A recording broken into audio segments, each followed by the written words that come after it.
From the listings bright on the eBay shore, we hustle strong, seeking freedom's door. With every sale, our dreams arise. Pure hustle heart, reaching for the skies. Pure hustle shine, let your spirit soar. Resell, rebuild, open freedom's door. From platforms wide to the markets grand, we claim our dreams in this reseller's land. On Poshmark's fields, or Macari's gleam, we chase the spark of the hustler's dream. With grit and pride, we'll never fall. Financial freedom, we'll answer the call. Pure hustle shine, let your spirit soar. Resell, rebuild, open freedom's door. From platforms wide to the markets grand, we claim our dreams in this reseller's land. Oh, pure hustle, guide us day by day to thrive, to rise in the resellers.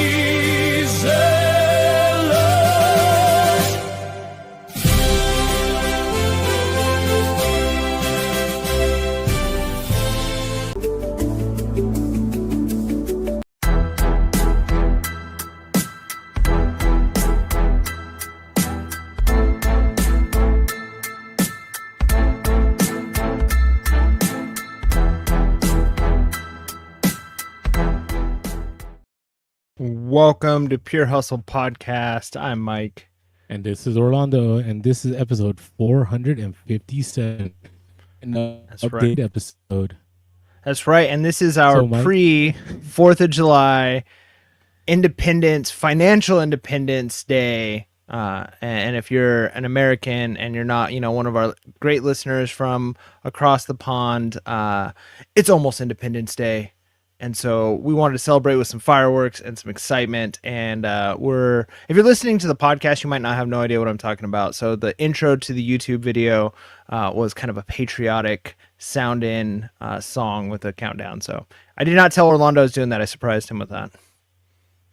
Well, it was, you know what? God bless America. That's all I can say. That's right. So, and hey, I also appreciate all the people across the pond and how we separated in 1776. So thank you guys for listening to us and very much appreciate it. We just lost all our UK listeners on that statement right there alone. All three of them. It's all right. No, they appreciate There's been enough time.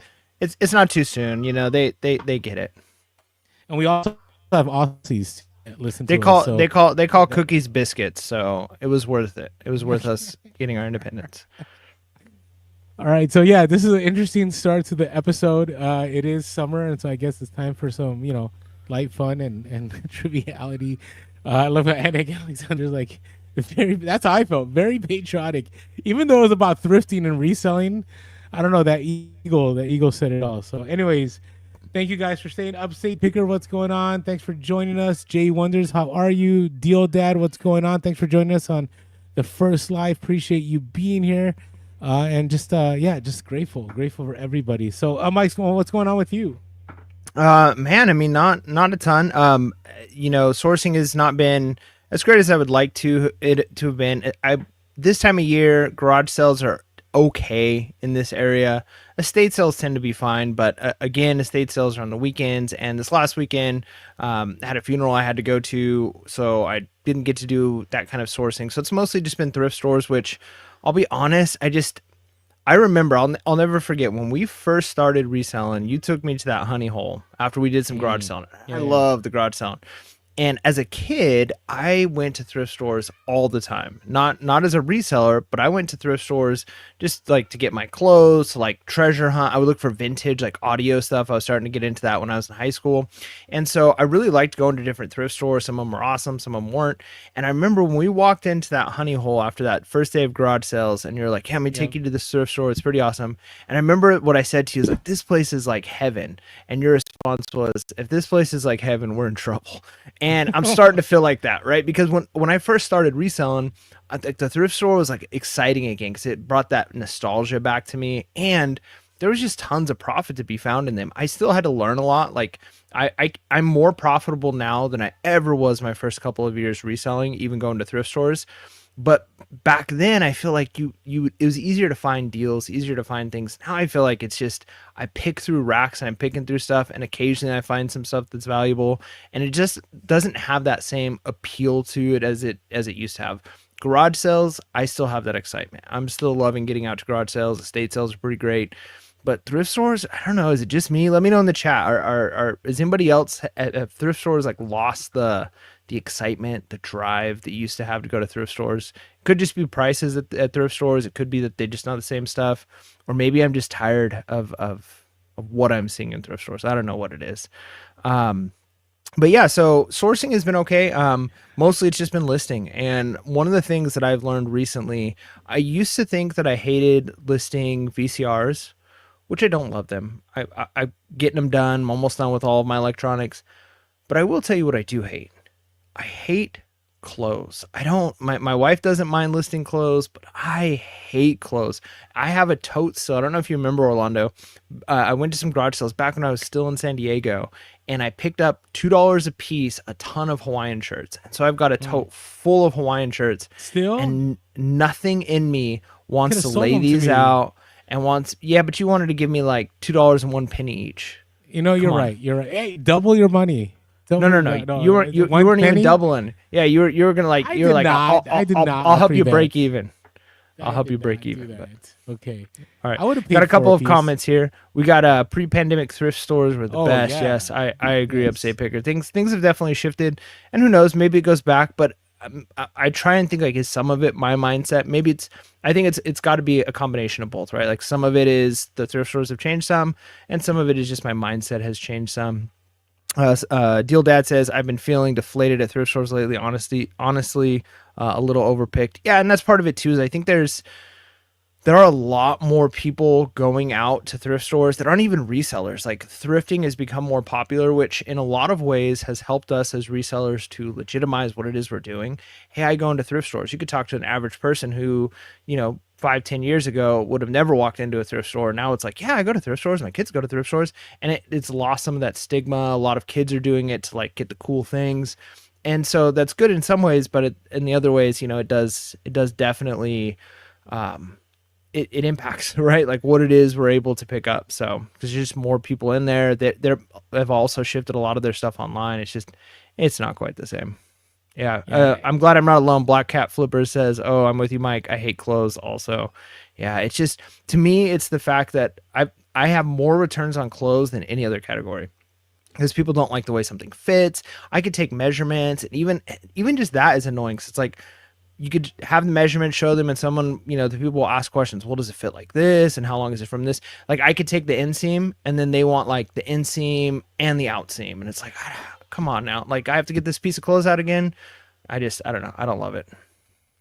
Yeah, no, listen, you and I have talked, like we haven't done the thrift store thing in a long time outside of like that honey hole right in San Diego. Like that's pretty much it. And I would say even here in the city in San Francisco, like and the surrounding cities, like I've gone and it's pretty rough. It's pretty rough. And I would say most people would agree with us. Like, and again, if you're brand new and you're listening to this, like I still think like you should go to thrift, and you should go to the thrift because that gives you the ability to look into a wide range of items, right? And kind of test their value. And eventually, as you do that more and more and more, then you can go to the garage sales. Then you could go to like the bins, or you can make local deals so you have a better idea. Not saying you have to go in that order, but I would say that's a pretty good starting point. The only difficulty that I would say is what UpstatePeter had said, that Pre-pandemic, it was a lot easier to go to thrift stores and you could find things of value, so you had a better idea of what to look out for. Where there's some stores I could literally go in and I would say like 90% of the items are just not worth picking up, right? So that is a difficulty, but you never know. And I'll talk about this in my update here in a moment, that like there's still stuff to be found, right? But I've always said this from the beginning of the podcast, like you have to be able to step in before things go to the thrift, right? You have to catch people before they donate. You have to catch people when they're at the end, right? You have to be like that middleman and pick up those items. So, all right. And then it's funny. I look at your notes about, you just talked about like listing clothing. Like some people swear by clothing, right? Yeah, Love clothing. Right? I mean, I'm sure there's a lot of money to be made there. I mean, there's money. It is an over, I don't want to say oversaturated, but it is a highly saturated market. But I guess it just depends on, like, I'd rather test electronics than measure clothes. And so, I mean, that's just where I'm at. And I don't love testing electronics. You know what I mean? Like, testing electronics is like something I will do if it's a piece of equipment that I'm interested in, like if it's audio equipment or if it's ham radio or it's something like that, maybe some like computer type stuff that excites me. But most electronics is just like, eh. But like, there's something about it's the measuring of the clothes, not even the pictures, it's the measuring and putting in the measurements. But I don't know, maybe that's the kind of thing that I can utilize AI for a little bit more. Yeah, because have you seen those things? Have you seen those things? Like they make them. I don't even know how accurate they are, but they make these things that people wear when they're trying to like, lose weight and like reality. track. Oh. No, not the augmented reality. So like, we talked BOLOs in the past about like those handheld things like to measure your body fat, that do the scans. I don't think they're very accurate at all, but there is like a huge push for those. People are interested in those. But there is some stuff. I don't know how great they are, but essentially the way it works is an app, and people will wear an outfit because people can gain weight but be losing fat, if their body's recomping. So there's this app, and you wear this outfit that's basically like square grids, and so the square grids stretch, and the app will take picture, and based off of that, it can determine your actual measurements. Like your waist has gone in 0.2 inches, and your shoulders have gone out. Like, so it actually is measuring based off of how those squares stretch. I almost wonder if there's something like that you can use where like you lay down a shirt or a piece of clothes on like a gridded like background, and you take your picture on that, and then AI will just automatically give you your inseam, give you your, because it can tell based off of where everything is on those grids. So I would imagine there's going to be something like that at some point if there's not already. Maybe that is the market I need to get into. Maybe that's the app I need to make. And then we could be shilling that on the podcast. Sign up for clothes reality, augmented reality, checkerboard.com. I don't know, whatever we're gonna call it. It'll be something better than that. Don't be telling our secrets. But like Taking Sports has done some stuff with AI, and it's pretty fantastic. And those of you in the chat know what I'm talking about. His new software, whatever it's called, that he's sending out there. But I love how UpstatePeter here says, I keep buying clothes but hate listing them. I tried the Smartizer app to speed up listings, but it's just plain boring to me to list clothes. The funny thing is, UpstatePeter, I don't know if I've ever seen you do stuff on social media that's clothing. Like, am I wrong? I don't think I've ever seen that. So, okay, so we're going to keep going on about how clothing is terrible. But you know what? Clothing, to me, is the gateway drug to reselling, right? Because it's the most abundant, it's the easiest to source, it's the easiest to list, it's the easiest, no, that's not the easiest to list.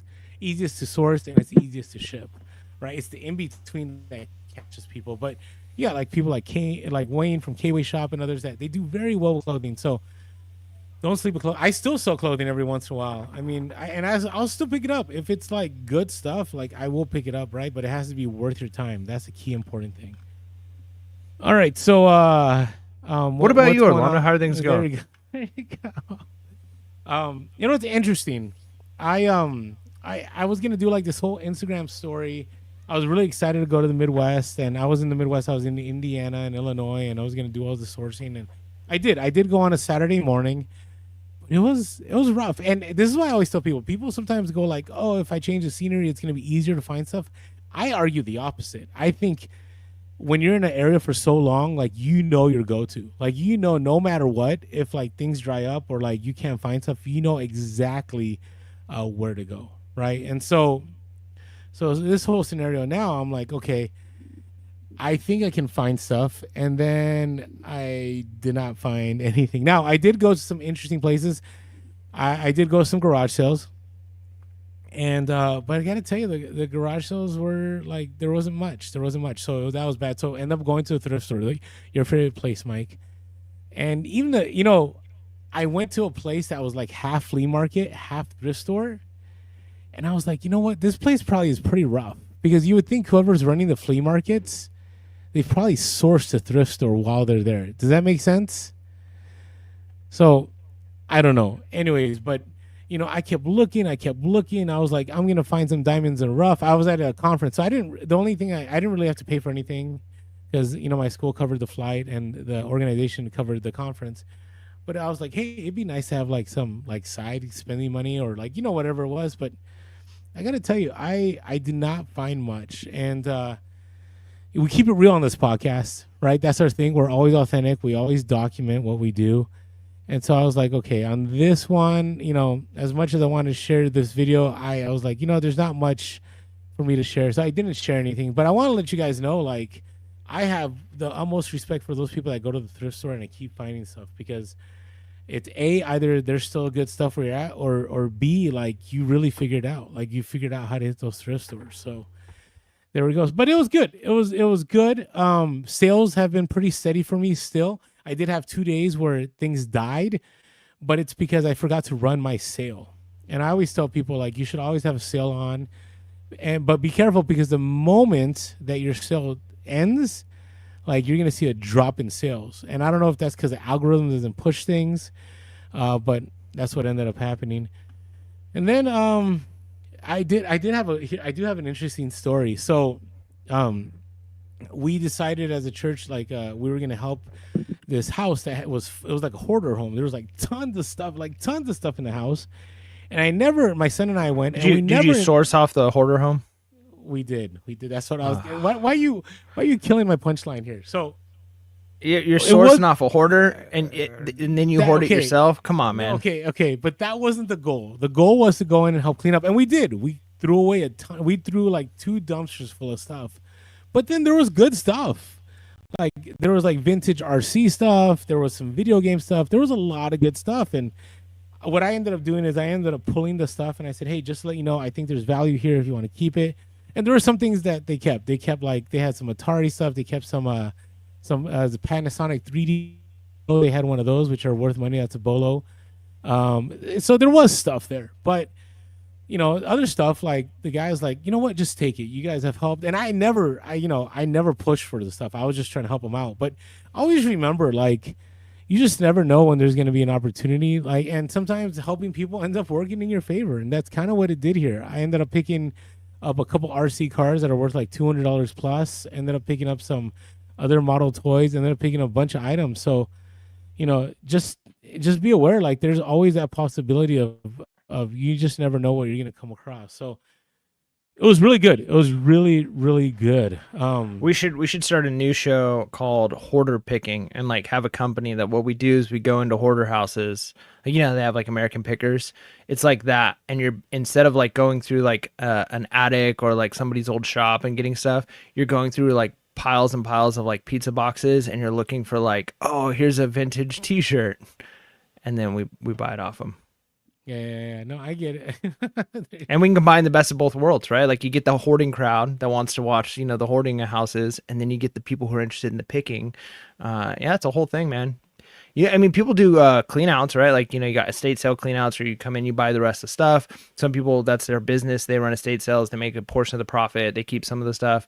And like even like storage units, but maybe there is a market for, having a business where you help hoarders, you like do good service and you help them get stuff out of their house, but then you also can help, hey, not all of this has to go to the trash. You can actually make some money on some of this. If you're an honest person, it'd be worth it. Yeah, no. So here's, okay, we're going to do a BOLO here, a BOLO before our BOLOs. This is from Daniel Bull says, don't sleep on bags, tactical baby gear, diaper bag. What does that mean?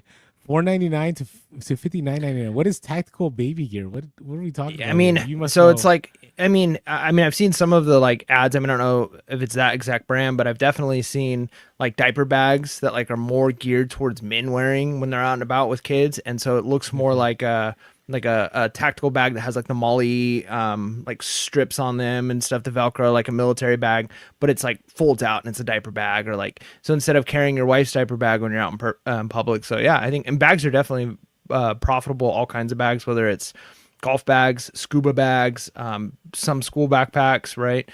So yeah, there's certainly money in bags if you get the right kind. And diaper bags are a thing. I mean, it's one of those things most moms probably want brand new, but there's some very expensive brands, and some moms only use them for a little bit, and then if it's your second or third kid, you're okay with getting secondhand. So even diaper bags that aren't necessarily geared towards men, I think that's a good BOLO for sure. There you go. So, all right. Yeah. Well, I never knew Immortality that was- Evolution says baby military rations. That's right. Like when you got that baby tactical backpack and you're out and about, you just pop out like an MRE, and it's like some formula that you just heat up real quick. It's got the little heating element in there. It'd be fantastic. Interesting. Okay. Well, I never knew those existed, so that is unique for me. Okay, and so anyways, that is my update. My update is like, hey, sales continue. I've been sourcing. The reality is, and I'm actually gonna donate some items to somebody that's trying to raise money for something because I have so much in my death pile, and they're doing a garage sale. So I'm like, you know what?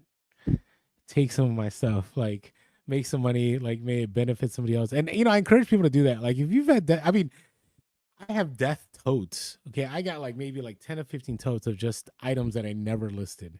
I know. I see Mike's. It's like the equivalent of having putting money on your mattress. You got to put that money to work, man. It's unrealized profit. Yeah, no, I hear you. I know. I've lost a lot of money. So okay. Anyways, I'm just looking at the comments. We went through some muscle comment. All right. Hey, before we move on, I want to share with you guys about my Reseller Genie. My Reseller Genie is reselling software made by resellers for resellers. If you're like me, I mean, you haven't done your taxes yet, a great way to import your stuff is via eBay and via Poshmark. Also, you are able to do a Schedule C, get your profit and loss, all these things. So if you're stressed and you want something that allows you to bookkeep all your reselling stuff, I encourage you to go to My Reseller Genie. You can use our code Pure Hustle all in caps, and you'll get 15% off the first month. Again, go to Pure Hustle. Go to My Reseller Genie. You go to the link below and use our code Pure Hustle, and you get 15% off the first month. All right, Mike, do you have any random stories? Yeah, I talked recently about a thrift store in my area that I was pretty successful at. Like one of the things that they had a lot of were overstock in stores or shelf pulls, and a lot of the items that I made money on were things like sunscreens or cosmetics or things like that, because they would get them in bulk and they weren't past their expiration or anything, and I was able to sell them. Well, that thrift store was the one that I mentioned I went to one day, and it was just randomly shut down. I don't know what happened. I hadn't gone in a couple of weeks, and next thing you know, this thrift store shut down. So I feel like I had lost a decent amount of like my profitable places to source here. It's like that was a big income generator for me. And so we always talk about being flexible. And of course, I've still got other ways of sourcing and ways of making money. So it wasn't completely devastating. It was just sad. It was a sad day. It was a sad day in the Mike home. But there's another store that's not really exactly like that. Do you remember the store in San Diego, grocery outlet? Yeah, it's still there. Yeah. So grocery outlet, I used to love going there because I could pick up, they'd have random, like you never know what they would have, but they would have like random, like sometimes like sports bars or energy bars or like protein shakes and stuff that I could get for way cheaper than another store. Well, there's this store here where I live that's kind of like a cross between a grocery outlet, a place like that, and like an old Big Lots, but like more of like, not like stock themselves, but like overstock from places. Yeah. And this place is actually, I've gone in a couple times, but I've never went into the toy section. I was just looking at like the food section. Is there anything good here? They got a decent fishing section, things like that. But I think I found another sourcing place for like toys. Yeah. Man, I walked in there and it was like various random board games, various Star Wars toys, and it was decent prices and all profitable stuff. Like, I feel like a lot of times there's YouTube videos, and you've been pretty successful during Q4 times when you were selling on Amazon, going to places like Ross and picking up toys. They got a certain item in there. Yeah. It's kind of like that, but cheaper. But like the types of toys they have in there are constantly changing. So it's just, I'm glad to see that, like, hey, if you're consistent, other avenues are going to open up. Like, one door closed, another door open for me. So yeah, I'm pretty excited about that. So just kind of random, just of like seeing one thing stop for me and still being able to make it to, like, hey, now I found an alternative that's gonna, I have to shift lanes a little bit. It's not the exact same stuff. I'm not able to get the cosmetics to the same price I was getting them before, but I'm getting something else at a decent enough price that I could still be profitable. So you just got to be out there. I mean, the more you're out there checking out places, you're going to find places to source. And then when one closes up, another one opens up. So you're good to go. Yeah. Well, that's like with anything, right? You just got to figure out where to go and what to do. So You got to stay after it, man. I know. Well, that's the thing. I'm still like, once I find my place here in the city, once I locate, like, I will share on the podcast. Not where it's at, but I will share that I finally have found the place. Because up until now, has nobody in the community? I feel like there's been a few people in comments who've mentioned being out in the San Francisco area.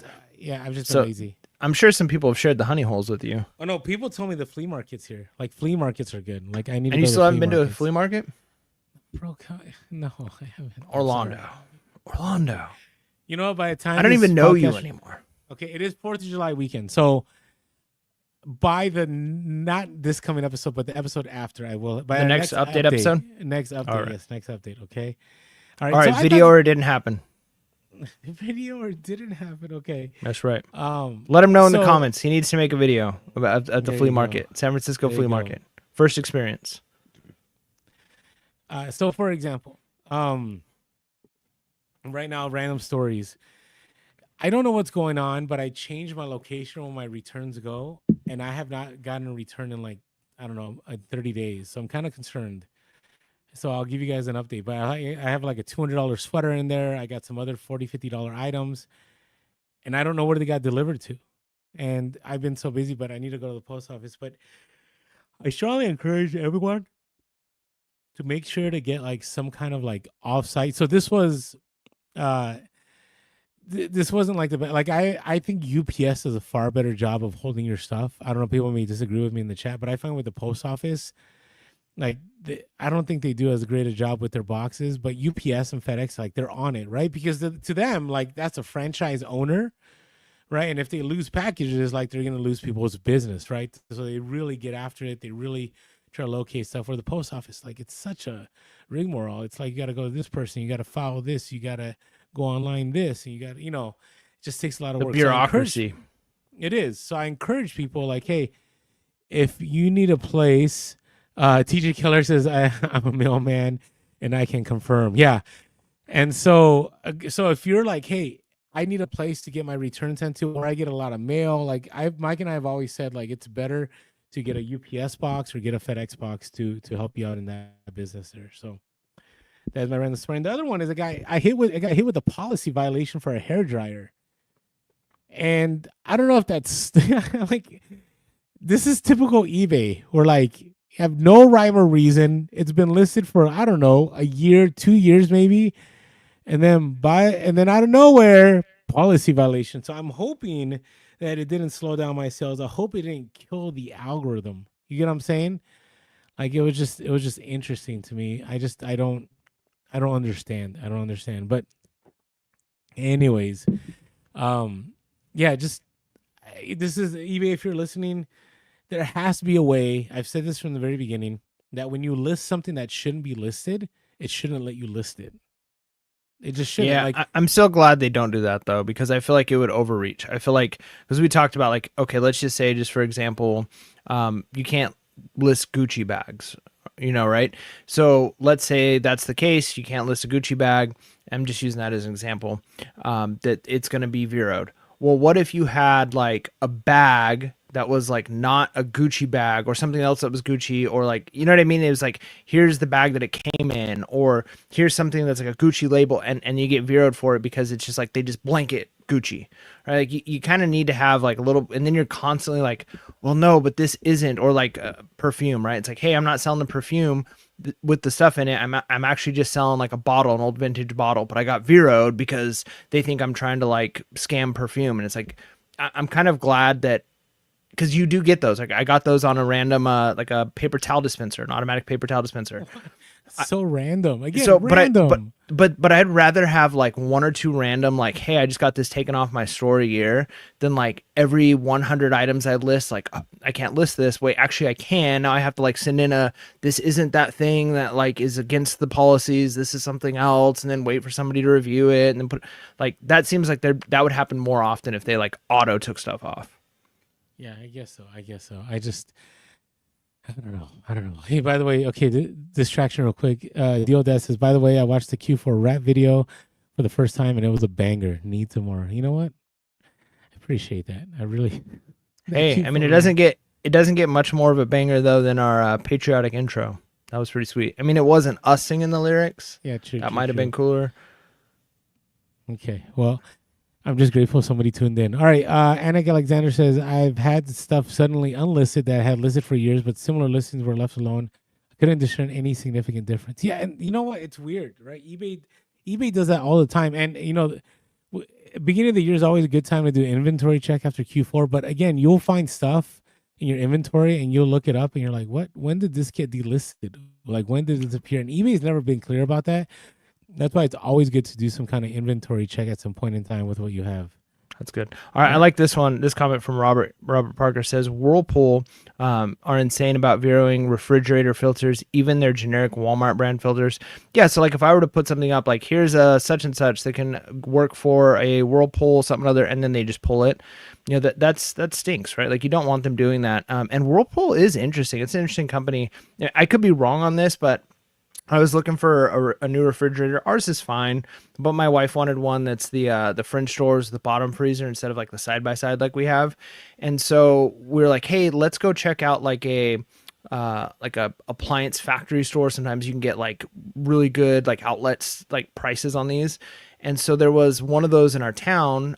I went shopping for a refrigerator for my mom a couple years ago, and the place in her town was amazing. Like she got the Samsung nice refrigerator she wanted for like half the price that it was at Home Depot. So anyways, we go to the store and we look around, and there's just all they really have are like some Whirlpools and something else. And they were all like kind of junkier looking fridges, and they didn't have the type of fridge we were looking for.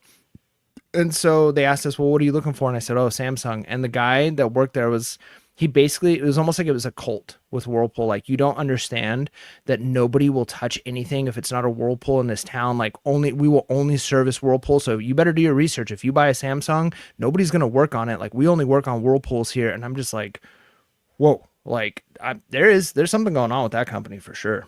Maybe it's just because they got, I don't know. Let me know in the comment. Maybe somebody knows what's going on with Whirlpool. Well, maybe it's the same thing as, Beachbody, right?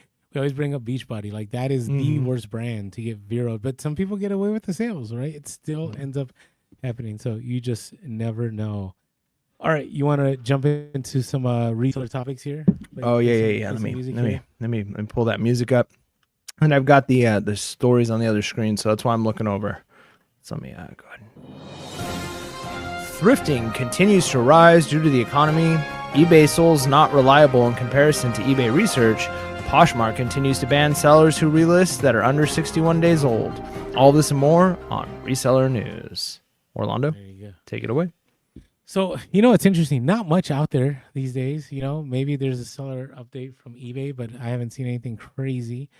But, again, people don't like it when we talk about tariffs and all that stuff. But there, things are, being, I guess people are struggling to find things, and things are going well. I would say that's kind of like what I got from this news story. So CBS News has a story about how people are turning more to thrifting, right? Due to how, thrifting is exploding because things are cheaper, right? If you thrift, or things are cheaper on eBay. So CBS News had this news story. This is back in June 12th. Said thrifting interest explodes for Americans worried about rising clothing prices and waste. This is in Hold Florida. on, I'm going to Brooklyn. pause you there real quick before Okay. you continue on this article. I think a key word on that is like people who are afraid of rising prices, because I feel like that's what a lot of this is. I feel, and I'd have to pull up all of the actual like data on this, but like I know like jobs have gone up. I know like everybody was stressed out, like, oh, the stock market has crashed, and that was like the metric everybody was using. It's like, well, actually we're hitting record highs, and then it's like like the what it is people are concerned about keeps moving. And we said years and years and years ago, okay, like we're in a recession. Okay, the definition of recession is changing, whatever, but like we're in some tough times, and I think there's like a lot of fear that things are going to get way worse, but things as of right now, like at least it seems like actually haven't gotten worse. And if anything, a lot of prices have gone down. Gas prices have gone down. Those egg prices, like a lot of things have gone in the direction that people weren't necessarily expecting, right? Like pretty much the only thing that's being held up is like interest rates are being held up, even though everything else, all the other metrics that would normally bring interest rates down, are where they should be. And so I feel like there's a lot of fear of rising prices, which is fine. Like people make money off of fear. Like fear is very profitable. And so if people are afraid of rising prices, sure, they're going to go to thrift stores. They're going to try and save. But the actual like world we're living in actually doesn't seem that bad, right? So it's like we can still profit off that fear because, you know, people are looking to buy on things like eBay and stuff in order to save money, even if prices aren't really rising that much. And maybe they will. Maybe it's just taking time, but I don't know. That's just the way I'm seeing it. No, it could be. It could be. Because I mean, that's what the article says, right? Like people are afraid of rising prices, but it doesn't say due to the rising prices. That's true. You know, you're right. But you know, people. But all I would say is, I keep saying this from the very beginning. Like any uncertainty works in the favor of resellers, right? I even think about the 2020 era, like. People were really concerned, right? People were concerned about what was going on, and then eBay, like a lot of us killed it on eBay, a lot of us killed on Amazon, and maybe that could be true this Q4, right? It says here, with the trade war underway, Americans worried, like you said, about costs have flocked to the used clothing market. Oh, here goes clothing, Mike. Thrifting is an easy way to avoid tariffs, with prices generally 50 to 70% off retail. The secondhand market is expected to more than double by 2028, growing 6.4 times faster than the broader retail sector, according to a 2024 resale report from ThredUp, an online thrift store. All right, small businesses are also jumping on the trend and talking about small businesses. Like one of them has like classes on how to like sew clothing. Like, man, when I was full time, what I would give to learn how to sew. I don't know if I'd go to a sewing class, but you know how it is. You pick up this item, it's like worth money. You're like, oh, there's a tear. Oh, there's a button missing. Like maybe we need to do a couple episodes on something like that, like how to add buttons, or not like full on like, hey, buttons. here's how you're going to be a seamstress, right? Like, or a tailor, but just like here's like quick repairs. I mean, because we've done things like cleaning, like here's how to clean something, or here's how to pack something. But like, there's got to be there have been so many things that like, oh, I'm going to pick up this North Face jacket. Oh no, the zipper actually doesn't work on it. It's probably like a $5 box on Amazon to get 20 zippers, and if you had like the tool to do it and a little bit of know-how, you could just fix those things. Yeah, no, again, and there's probably people here in the chat that like do very well, right, by being able to fix things and knowing what to fix. So just thought it was interesting. You know, again, don't stop reselling regardless. I would even like encourage, like, if people just don't watch the news and just keep doing what you're doing, like get some listings done, get moving on things. Okay. This came from social media. This is from Colorado Warren, a good friend of the podcast, has connected with eBay in the past. And she did a whole thing where like on Instagram where she was checking the comps on eBay solds, and then she would go over to eBay research. Okay, eBay research, and research the item, and the sold comps were wrong. And I was like, what? Like, so for example, there's one example, like something sold for 100 according to the comps. It's not best offer or anything. It just shows the sold. But then when you go to therapy and go to the research, it sold for $50. And I'm like, that's concerning. So is that saying like, because a lot of times you see them where it has like the strike through, so you could tell like no strike through, because they're not. Yeah, these aren't best offer. These are like people buying stuff. And that's like, interesting, right? Like that. Maybe eBay fixed that soon, but that to me is a problem, right? Because to me, 50 to 100 on an item, like that's a big deal when I'm outsourcing, right? Especially if the price point is really good. So I don't know, just be aware, be careful. Maybe on your own, those that are listening, like test it out on your own. Like, hey, I want to source this, but I want to see what eBay says. I'm gonna look at the research, and the research counters eBay and makes it lower. Then sometimes you'll have to pass, but it's a lot of work. I'm not saying do that consistently. I'm just saying, hey, test out a few things and see if this is true. Yeah, because that's really concerning. So, let's see here. Black Cat Flip says, I'm going to be very interested in the toy market come Q4. I work for a big box retail company, and we are not getting import containers like we had in years past. I think hundreds a week to 15 a week. Okay. So that could be good, right? We could have another like pandemic scenario where, like, remember all the supply chains were stopped and then they didn't have inventory. And so that's where resellers stepped in, right? That's where resellers had these items, sold them. So yeah, there you go. There you go. Second of Buttercup says, showing someone how you can't trust sold listing for pricing, and looked up one of my own listings. It was a book I had sold for $80. Terapeak showed $80, but the sold listing showed full price. Yeah, that is a problem. I've seen that one. So I don't know. It's and it says here I had accepted an $80 offer. There was no strike through.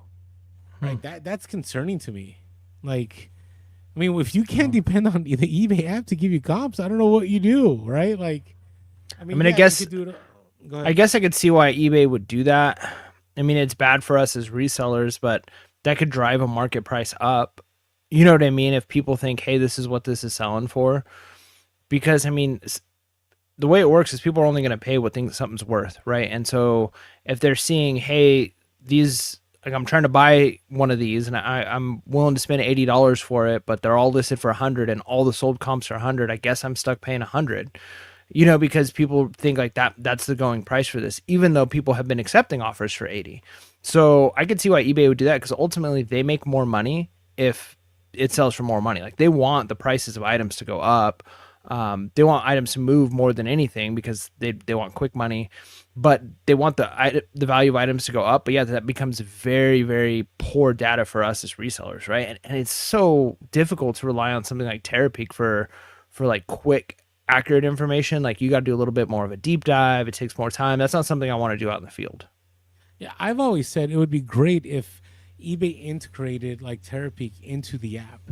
Meaning when you search comps, like, you have all the information over the 3 years on that item, like right there, right? Kind of like Amazon, right? Amazon, oh, not Amazon, Keepa, right? Keepa, or if you use Camel, like for Amazon stuff, like you can do that, right? So there should be something similar like for eBay, because right now this is, I think it's a major problem. So beware out there, those of you that are looking at sold comps.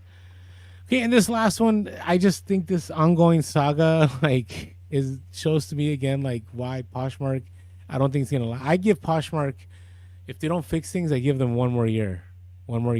Clip this minute 42 of the live episode 457.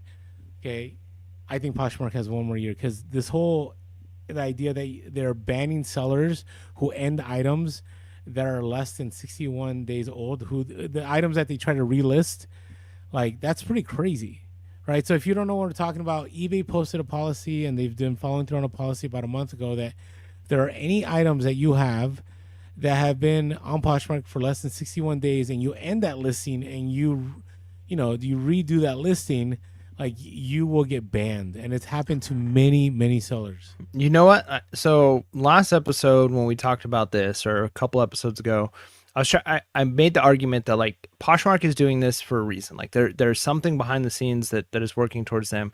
And I wonder if the reason why, and I'm just thinking through this here, is eBay is more like a platform that's just, you're listing items. It's almost like a database of items. Whereas Poshmark has always tried to be a little bit more social media light. You know, it's like kind of like a social media website. People go on, they see items, they're sharing stores.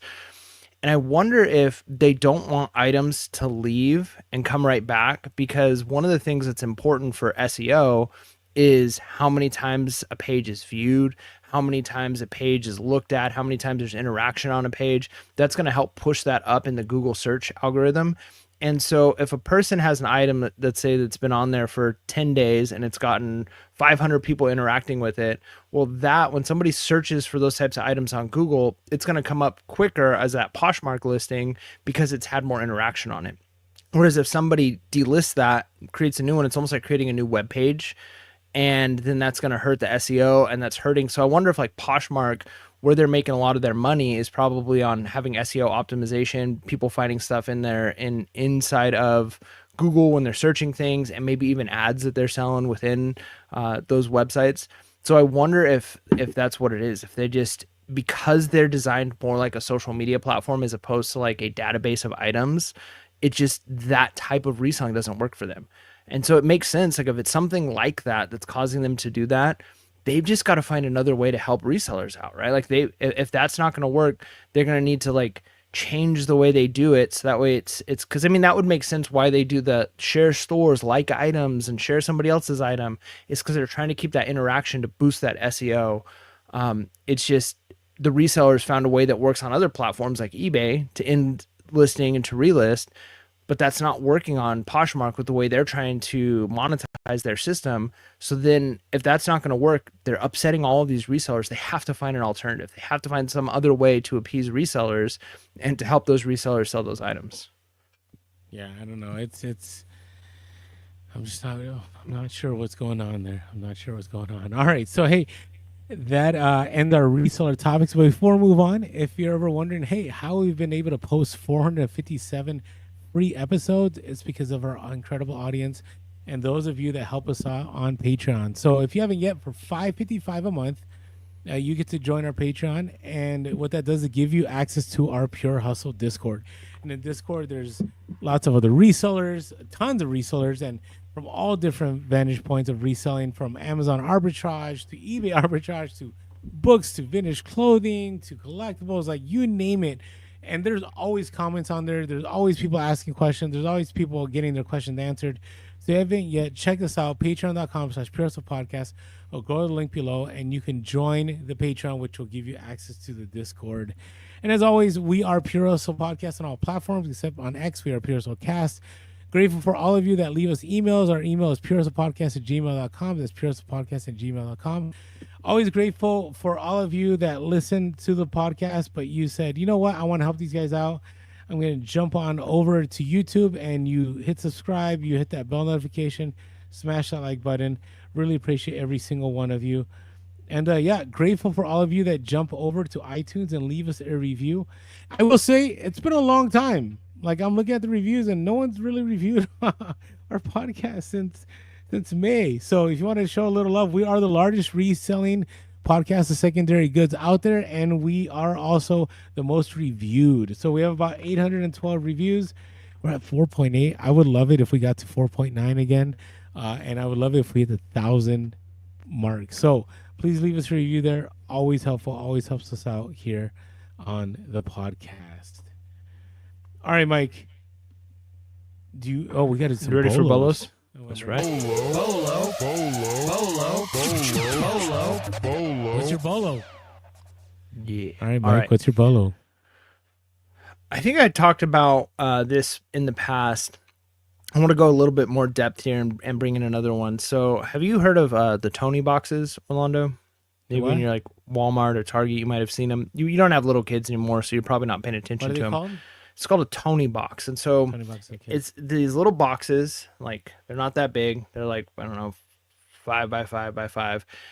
And they're pretty like indestructible. A kid can like throw it across the room. But anyways, it's a audiobook slash like music player thing. And think about like the old like Skylanders, like where you play the video game and you put the little characters on top. I grabbed one right here to kind of show this. Like, so this is, my son's got a Tony box, and he also has another one called a Yoda, and I'll show like those things as well. So these things right here, they just look like little figures, almost kind of like how a Skylander figure would be. But it's got like a little RFID card in there. So if you're watching on YouTube, you can see that little image that's on the bottom, and that's the symbol of the Tony box. These go for like brand new in stores, about $15 to $18, and each one comes with like 4 or 5 songs on it and like a 15-minute like audiobook and like some other things. And they've got them for Disney, they got Blue, like they got all of like the big things. So kids love these. It's a good way for them to like listen to things. And they've been out for a few years now. And so we're getting to the point where they're going to start showing up at garage sales. And a lot of the older ones are a little bit harder to come by. Some of them, like, you're always going to be able to find. But kind of like how Skylanders are, these Tony Box, like, figures, you might see something like this and just think, hey, this is just a toy. It's worthless. But it might be like a $15 or $20, $30 Tony Box figure that goes on top and plays the music on it. The cool thing with the Tony boxes is those Tony boxes are already built in with all the stories on them. These just activate them, right? So like you just put it on and it just starts playing. You take it off and you put another one on, and it starts playing that one. My son also he's gotten a little bit older. He's got what's called a Yodo. Yodo is the kind of like the next, this is green, so it's coming up on my green screen. They're almost like credit cards, and they just slide in and they got stories in them.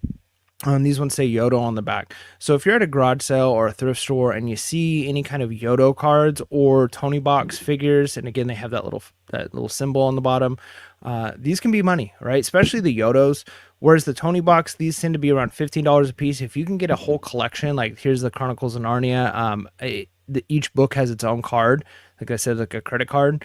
The whole collection is like $50, right? So if you find these at garage sales, kids get older, it's like, hey, they're not listening to that story set anymore. These show up in a garage sale.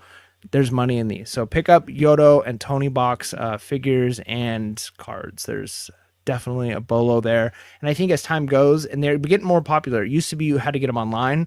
Now you walk into a Target or a Walmart and they have like a whole section, or like a Best Buy, they have a whole section that's like Tony's. So definitely check them out as they become more popular. You're going to start seeing them more and more at thrift stores and garage sales. That was an interesting BOLO. Never would have thought about that. So there you go. There you go. Yeah, man. Okay, so mine came up because I needed a new pair of jeans, and I haven't bought jeans retail in a long time. Usually I get them at a garage sale or thrifting. So I was like, you know what? I'm going to buy a pair of jeans at Target. So I go to Target.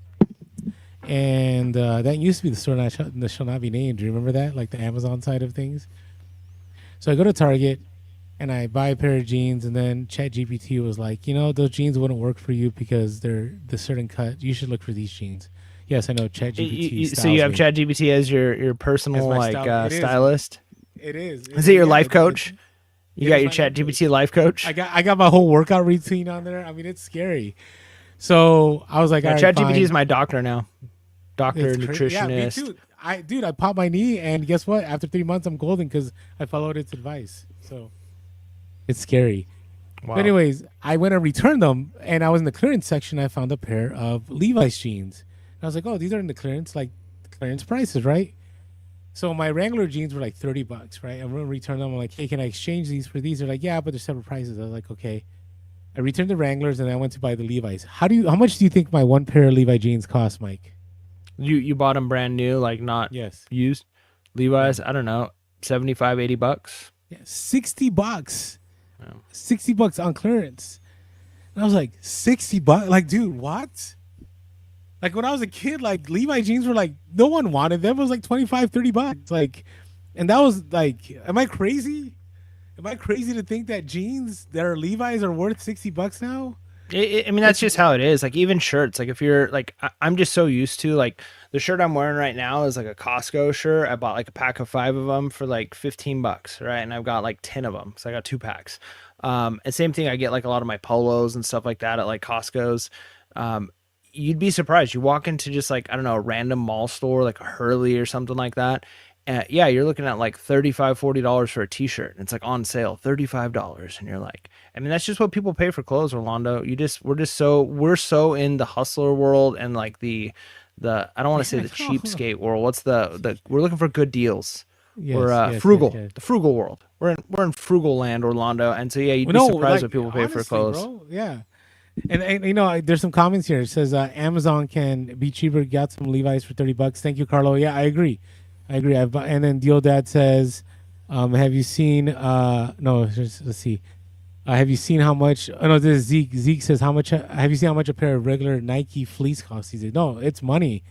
And then Costco, is the only place I'll buy new clothes anymore. You know what? That's a Me real too. thing. Me too. That's a And you real said your thing. wife hates it, which I don't understand why, man. I feel like I look great from Costco clothes. I look stylish. Even my work clothes. So I have like my personal wardrobe and then my work wardrobe. It's all like Costco and Sam's Club. And you could tell sometimes you get like certain because they'll have like Levi and they'll have like Hurley and like different brands, Quicksilver, whatever, randomly at those places. And sometimes I see somebody wearing a shirt that I know is a Costco shirt from 3 years ago. And it's like, we're both wearing it. We lock eyes. And it's like, yes, you're one of those people. You're my people. It's good So stuff. I'm just like, what? It's just crazy. All right, I want to shout out Yana here. Food Karen. I didn't know that was. Hold on. This is Reseller Queen Yana saying hello from Washington State. Hey, Whoop, whoop. long time Hello. listener from like the early days. The early days. So thank you, Yana, for reaching out. So I started looking up Levi jeans and I'm like, wow, like there's good money to be. I mean, vintage we knew, but even the vintage prices have gone up. You don't want to know what like what brand new like Free People or 7 jeans go for, man. There's a reason why my wife gets excited when we find them at thrift stores. It's crazy. I never thought I would ever on the podcast be like a Bolo is Levi jeans, ever. Like I could swear like over the last few years I've sourced Big bunch of E, jeans right? and You're talking about the Big E Levi's.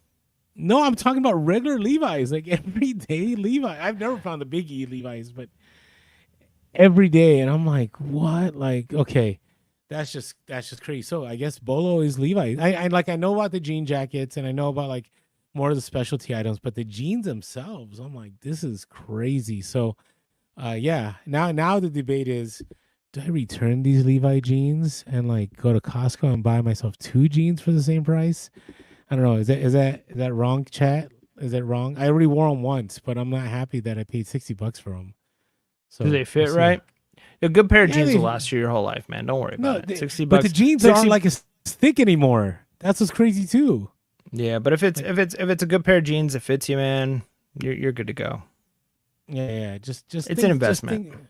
I guess so. I don't know. I still might return them. I mean, I'd be happy with my Kirkland jeans from Costco. No. There is definitely a difference. Okay, so it's okay to go to Costco and buy jeans, but you still need to get the Levi jeans. Like, don't get Kirkland because the wash just looks bad. Like, if you've got a personal stylist, if you've got an AI stylist, Orlando, you don't want to be wearing the wrong washes. It just doesn't. It's just you could tell. Like, that's the kind of stuff I never cared about. And then I would tell my wife, like, "Oh, look at these jeans," and she goes, "Those look cheap." She goes, "Get these ones." It's like, "But they're $15 more," and it's like, yeah, but you might not really be able to tell the difference. I mean, I just think about like when we went to that Poshmark Open thing that we went to, right? The Posh Back when I Fest or didn't whatever. care about what we wore. Yeah, and you're just like you wear whatever, right? Like you don't pay attention to that kind of stuff, but people do, man. People do. You can't get the cheap ones. There you go. All right. Hey. Okay. Wow. It's almost been an hour. That's crazy. Thank you for everyone that's been hanging out with us. I can't. This time like flies by. All right, Mike. Tell me what you're looking forward to here. It's the same. Just getting maybe. I'm not looking forward to it. I'm despising the idea of having to list these Hawaiian shirts, but I got to get it done, man. This tote has sat there. It's time to list them. You can always ship them. Ship them to San Diego. I'll pay for the flat rate box. Just cram them all in there. Yeah. Okay. What? $5 a shirt? You know, I'm not sure about that, but that's okay. Have fun listing. So there's like 40 of them. yeah, but dude, are they Rain Spooner? No, it's another brand, but you said it was a good brand. It's a good brand. I can't remember what they are, but they're good. Okay. Did you list the VCRs? I'm about halfway through them all. About halfway. Oh, okay. There you go. So, what am I looking forward to? I am. I got to tell you, I am looking forward to just. First of all, I have a bunch of stuff I have not listed, so I'm looking forward to that. I'm looking forward to offloading some of this inventory at this garage sale and helping out some people. And then the last thing is I gotta go. I gotta go to the bins or I gotta go to the flea markets. Like I gotta do something, right? I need to figure things out here because even though I'm not full time, like I still got a college tuition to pay for my son. I still got other bills to pay, and yeah, you know, am I doing okay? I'm doing fine, but it's always nice to have that little bit of income from reselling. So I need to up my game a little bit more. So that is my goal. Okay. Carlo here says, Mercari says USPS priority rates are going up 50%. You know what? I didn't see anything like that anywhere. That'd be wild. That'd be wild. Stay tuned to our update episode. We'll address that. We'll talk about it. I'll ask Grok.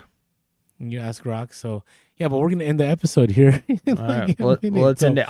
I'll know the answer for all y'all. of our update episode. Okay. That's Hey, right. everyone. Thanks for joining us. Thanks for the support. Thanks for everyone in the chat. Always grateful for all of you. Make sure to smash that like button. If you haven't subscribed yet, make sure to subscribe. And that being said, make sure to be real Be relevant. and be reselling. Late. Peace.